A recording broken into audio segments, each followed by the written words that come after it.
Happy Sunday, y'all. It has been a minute, but I find myself in this incubation period, if you will, and I've kind of just had to stay to myself, focusing on healing and just taking life one day at a time. Something that's kind of been on my mind today, especially since I just realized Mercury retrograde started today. The past few weeks have been a lot of feelings from the past, thoughts of the past, and just a lot of stuff from the past coming up, leading to more clarification, healing, pain, just a lot of thinking about the past, right? And something that kind of popped up in my head today, and before I say this, I've always been the type of person, I like getting advice from older individuals. I like learning from others' experiences and their lessons. So I ask a lot of questions. So today what's kind of been on my mind is that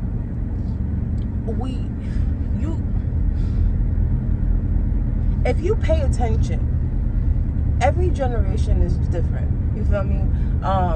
You can see the difference in mentalities when you look at every generation. For example, I was born in the 90s.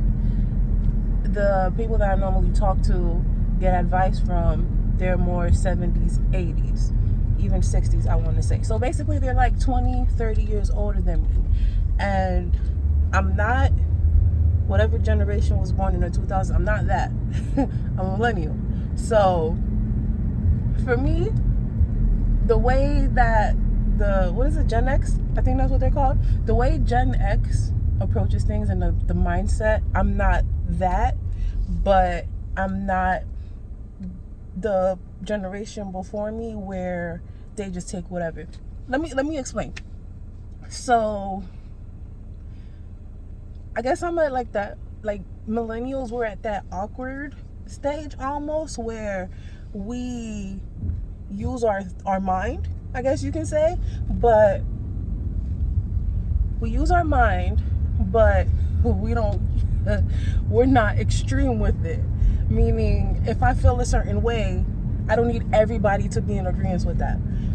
I'm gonna stop using the generation thing because I just noticed that was kind of correlated. But basically, I can say I want to do something, or I don't want to do something, according to a situation and how it makes me feel.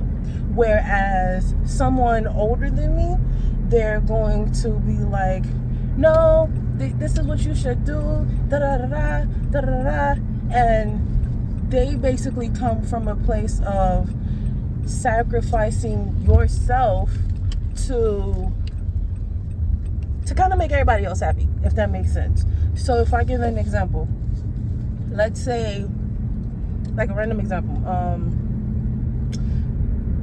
okay, growing up, my folks used to always tell me, sorry, I just had to run out to the area real quick. My folks used to tell me, you need to go to school and become a doctor.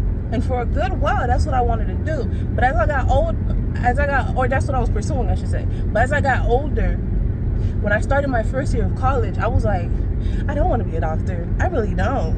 I know I want to own a business because I was like, I want to be a doctor and have my own practice, right?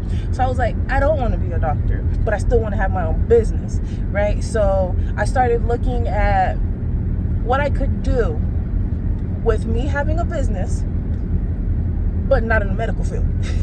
So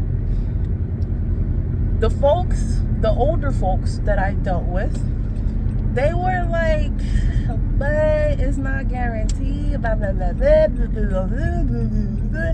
And I'm like, you're telling me to do that because of the financial security, or not financial, but the financial security that it comes with. When I look at it, That's not what I want to do because it does not bring me pleasure. I don't want to go into a field because I'm going to make buku money. I want to go into a field because I'm passionate about it and because I am going to enjoy what I do and I'm going to make a difference the way that I want to make the difference. So I was like, just that, like that's one of the perfect examples. But then I was just thinking today, like, yo, a lot of these individuals from previous generations, they come not necessarily with that lack mindset, but kind of with that lack mindset where it's like, when you think about women and when women didn't have rights and stuff like that, they simply stuck in situations because that was the only way that they were going to be taken care of. Nowadays, it's not like that. And a lot of people cannot handle that because they're like, oh, she's so, no. At the end of the day, I'm going to honor myself. I'm going to cherish who I am. And I'm going to go after what makes my soul shine. And if you have a problem with that, I can't tell you nothing. So I kind of say all that to say, you got to be careful with who you get advice from. The last time, I wasn't even looking for advice. The last time I kind of went to an older individual and I expressed something, I was being told, no, this is what you need to do because da da da da da da. And I'm listening to the reasons and I'm like, first of all, you don't sound like you give a fuck about me. You just give a fuck about the situation and how it's going to look to everybody else. And I'm not with that. I'm not for that. If you like, a lot of people don't agree with the choices that I make. And at the end of the day, I do not care. Because at the end of the day, I'm the one that's going to live with those choices. You feel me? So, needless to say, it is what it is. Things are going to happen in life. People ain't going to always agree with it. It is what it is. It is what it is. There's nothing you can do. But moving forward, I have to acknowledge that not everyone is eligible to give advice. I can give you logic as to why I am making certain decisions, and you look at me and say, no. In the traditional sense, this is what you need to do. And at the end of the day, it's like, bro, the shit ain't added up. It's not adding up. So just make sure that if you're going to somebody for advice, that they are eligible, that their mindset aligns with yours, or they can at least give you a different perspective that is worth it. I guess that's all I'm going to say. Wish y'all the best. If you watched this far, thank you. Don't forget to like, subscribe. I don't know when I'll be back, but y'all have a good one.